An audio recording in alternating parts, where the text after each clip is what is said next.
The day has nearly arrived, and 24 hours before WrestleMania Saturday, the WrestleMania 40 set has now officially been revealed. We've got the look at what it looks like at Lincoln Financial Field in Philadelphia. We've also got an update on John Cena's status for WrestleMania 42. We have the ratings for this past Wednesday's edition of AEW Dynamite. Tony Khan refuses to comment after CM Punk's explosive interview with Ariel Helwani on the MMA Hour. Tony Khan also said he fired the boys from AEW/Ring of Honor because they missed certain shows, but the boys have hit back at the AEW president.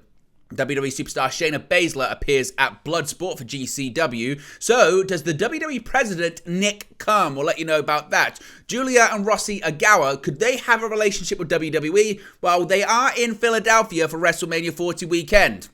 Now, speaking of Stardom, AEW Women's World Champion Toni Storm appeared at a Stardom show over this past week, and Rhea Ripley, she's going to have a special WrestleMania entrance.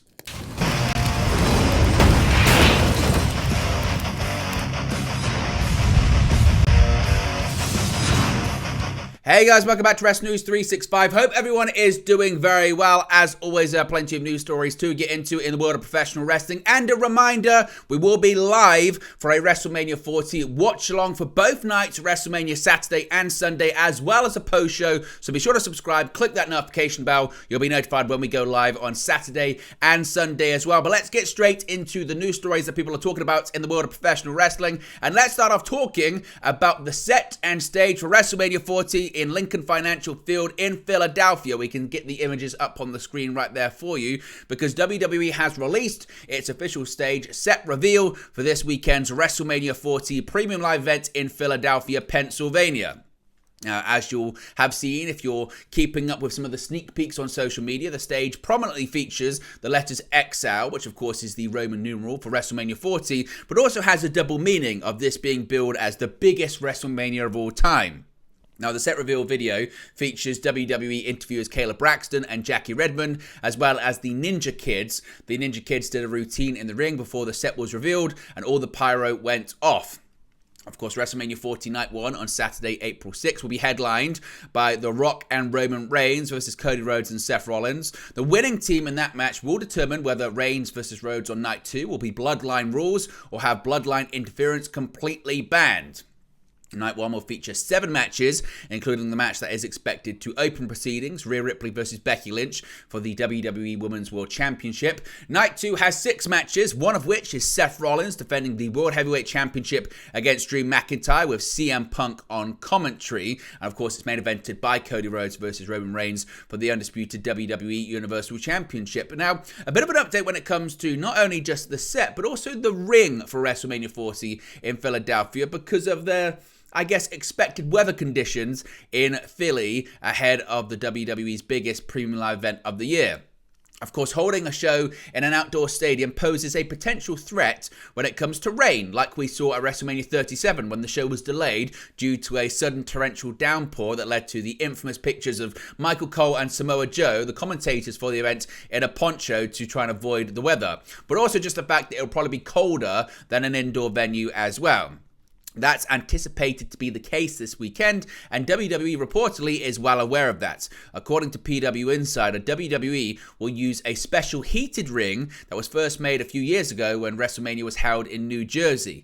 Now, what this ring means is that heat is going to be pumped into the ring from all 4 corners. All 4 corner posts are going to have heaters in, and they push heat towards the middle of the ring to make sure that the wrestlers aren't too cold, as well as actually heat up the ring itself. Of course, the wooden slates that are beneath the ring too as well.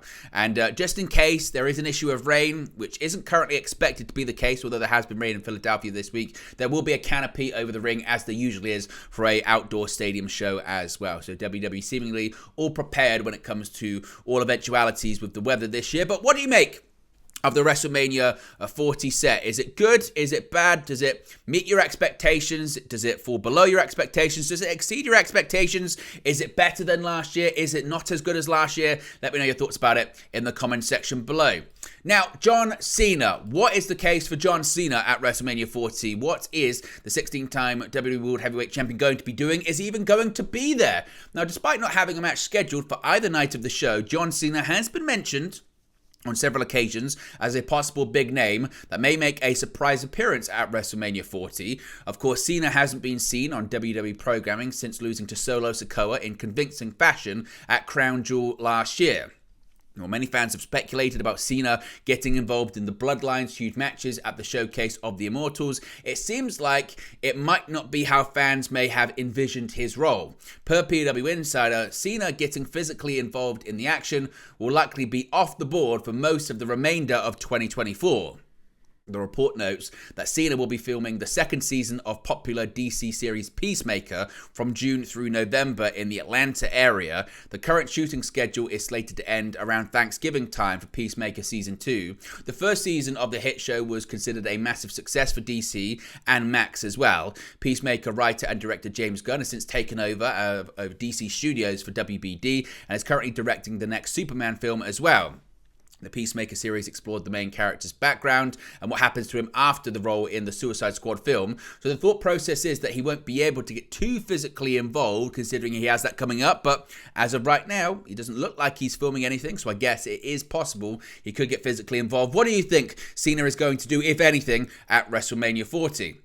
Now let's talk about AEW and let's talk about the ratings for Dynamite after last week's very disappointing ratings for All Elite Wrestling. Many were wondering if AEW was going to bounce back this week. Well, the ratings are in, and of course April 2024 has already been an eventful one for All Elite Wrestling, between the fiery comments made by CM Punk and the company releasing multiple talents from their contracts. Some fans may have forgotten that amongst all of the big news outside of the ring, the company was set to put on another action-packed episode of Dynamite on April 3rd. The question is how many fans tuned into the show.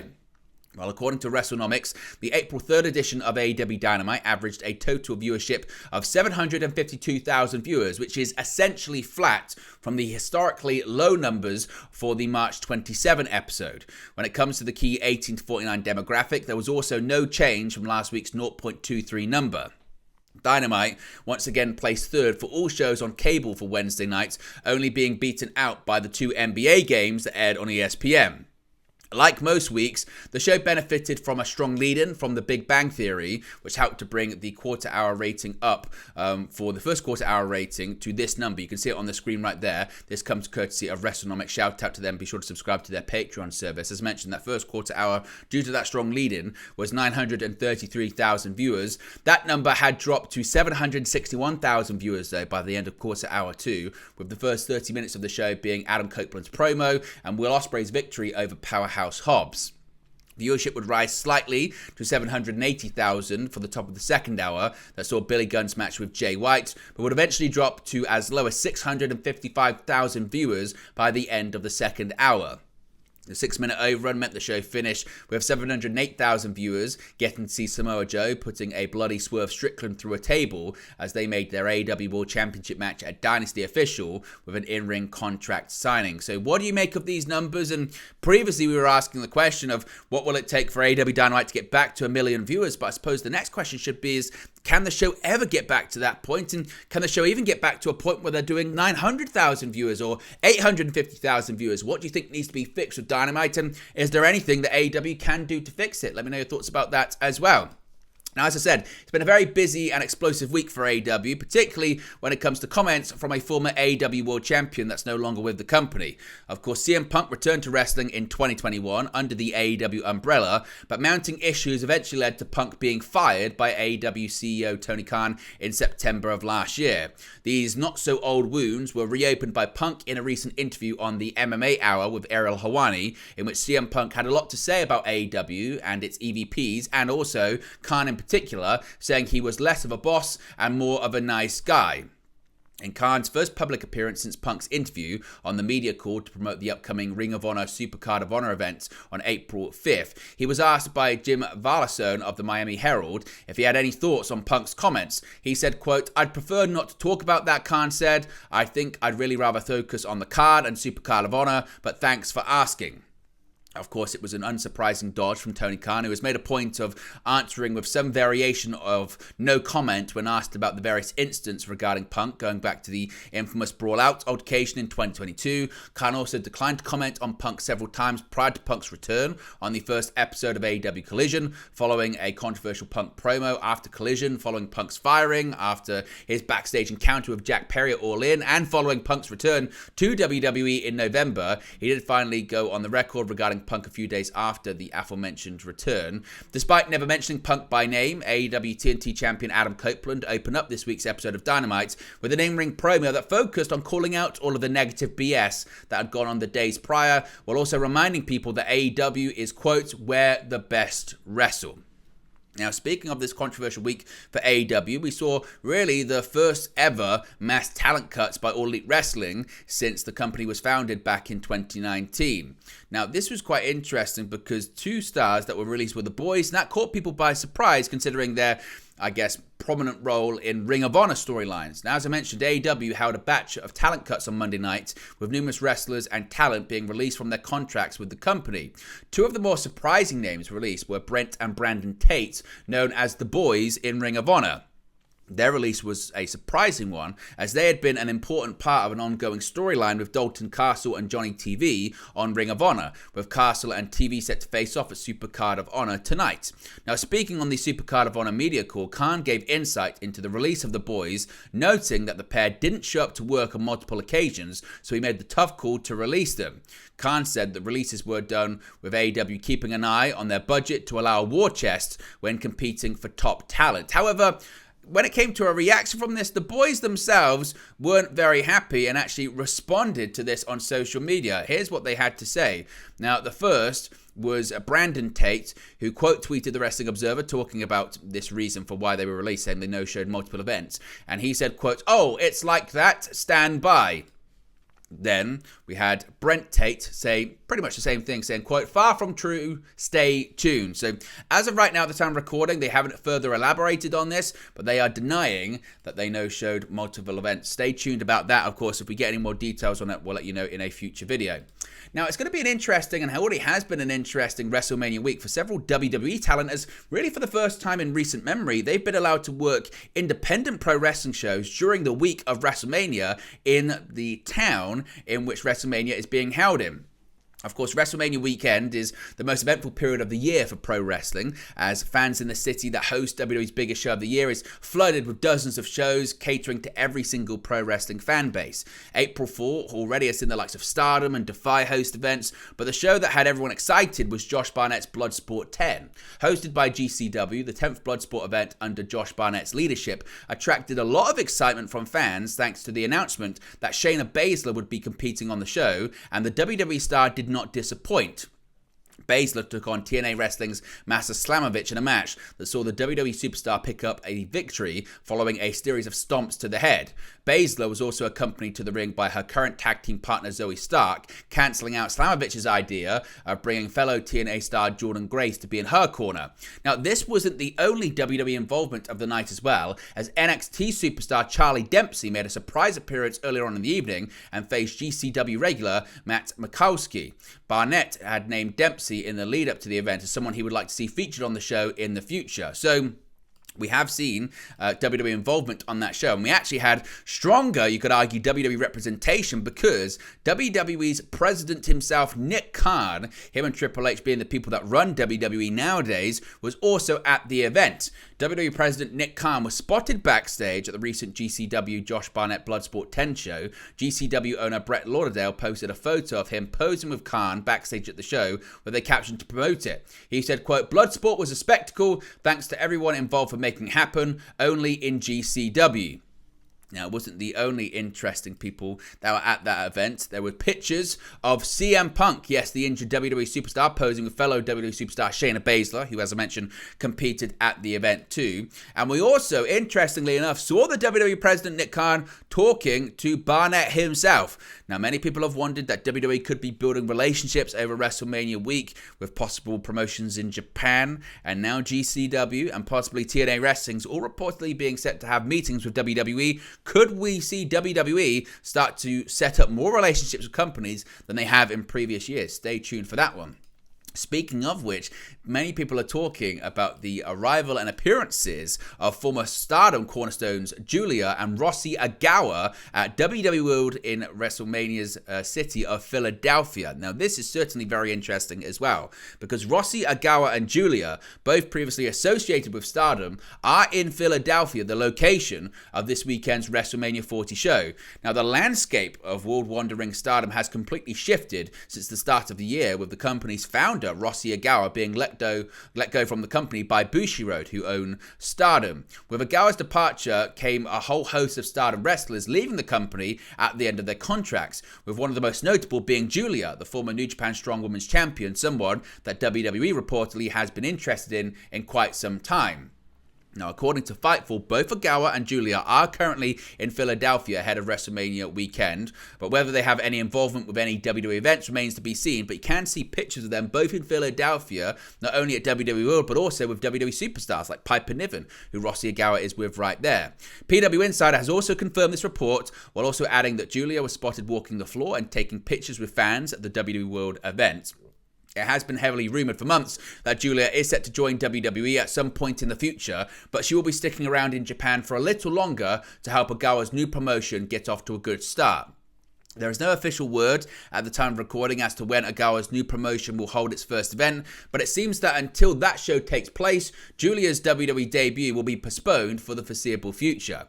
Of course, Agawa was fired in February 2024 on the grounds of allegedly poaching talent for a new promotion he has since confirmed is in the works. Later details revealed that Agawa's role as booker of Stardom had begun to diminish, leading him to hand in his notice to Bushiroad, Stardom's owners.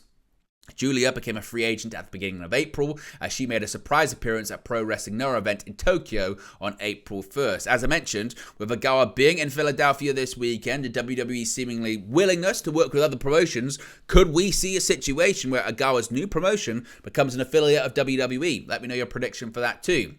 Speaking of Stardom, we saw AEW involvement in the Stardom event this week as well. Between her appearances in All Elite Wrestling and her frequent visits to Studio 7 at Warner Studios, AEW Women's World Champion Timeless Toni Storm has a very busy schedule. However, with her protege Mariah May competing for a company they both have history with, Storm decided to make a detour from her usual routine. On Thursday, May reunited with her former Club Venus stablemates Mina Shikawa and Zaya Brookside at Stardom's American Dream in the Keystone State event in Philadelphia, where they were defeated by Tam Nakano and stars Mayu Iwatani and Momo Kogo in a trios match. That was when Storm, who wrestled for Stardom from 2016 to 2019 before leaving to join WWE full-time, made a surprise appearance confronting Shirakawa before she and May could fully re-establish their old bond. Storm and May were later interviewed backstage, where Storm praised May and said the forbidden door is always open. May and Shirakawa was her mentor in Japan, while Storm is her mentor in the United States. Storm said Shirakawa was quite the interesting one and that she would talk about her with May at a later date, potentially teasing a future match between the two, presumably at this year's Forbidden Door cross-promotional event. Shirakawa recently made her debut for AEW CEO Tony Khan's Ring of Honor brand and will be competing at Ring of Honor Supercard of Honor event later today, meaning she is officially on the AEW radar. Now, when it comes to Stardom as well, Tony Khan has talked about the aforementioned Rossi Agawa and how AEW's relationship has seemingly improved with Stardom now that Agawa is no longer with the company. Now, AEW has a strong relationship with New Japan Pro Wrestling, but that hasn't extended to New Japan's sister company under their parent company Bushiroad's umbrella Stardom. This is mainly due to the fact that AEW President Tony Khan and Stardom founder Rossi Agawa haven't seen eye to eye for quite some time. But now that Agawa has been fired from the company, AEW and Stardom have managed to strike up a working agreement almost immediately. During the recent media call to promote the upcoming Ring of Honor Supercard of Honor event later today, Khan was asked what AEW's relationship with Stardom is now like and how detrimental Agawa was in the initial idea to have a working agreement. Quote, "It's a much better relationship now, I can tell you that," Khan said. "It's been a real pleasure working with the new Stardom management. I'm very grateful to our partners at Bushiroad. I'm very grateful to Stardom and New Japan Pro Wrestling. And really, I think it's a new day for sure with Stardom and AEW, and the new management has been tremendous to work with." Now, Khan has taken full advantage of this working relationship so far, as the likes of Mariah May, Willow Nightingale, and even AEW Women's World Champion Toni Storm, as I mentioned, all featured at Stardom's recent event in Philadelphia. So stay tuned, because it looks like more could be coming when it comes to that as well. And finally, it looks like we're going to be getting a live WrestleMania entrance for the WWE Women's World Champion Rhea Ripley this weekend. WrestleMania season means WWE will be bringing its A game when it comes to the pomp and circumstance that usually surrounds the showcase of the Immortals. One area that often gets a massive upscale is entrances, especially for popular champions like WWE Women's World Champion Rhea Ripley. PW Insider is reporting that metalcore band Motionless in White is in Philadelphia for WrestleMania 40 weekend, likely set to play Ripley's theme song Demon in Your Dreams, for which Chris Motionless provided the vocals before Ripley's match against the Man Becky Lynch on night one of the two-night event. Ripley has said to people previously that she was attempting to set up such a performance in the future. The band was unable to appear at WrestleMania 39 last year because they were in Germany at the time. So, seemingly she's going to get her wish tomorrow at WrestleMania. But there you go, guys. It's the latest pro wrestling news for you. Be sure to smash a like on the like button. Be sure to subscribe, bottom right hand corner. As always, let me know your thoughts in the comment section below, and I'll speak to you again very, very soon. Hey guys, thank you for watching, listening, streaming, or however you come across this video today. Be sure to click on the video on the right there to watch our next video, or click the bottom there to subscribe, or the bottom right hand corner. Thank you very much, and I'll speak to you again very soon.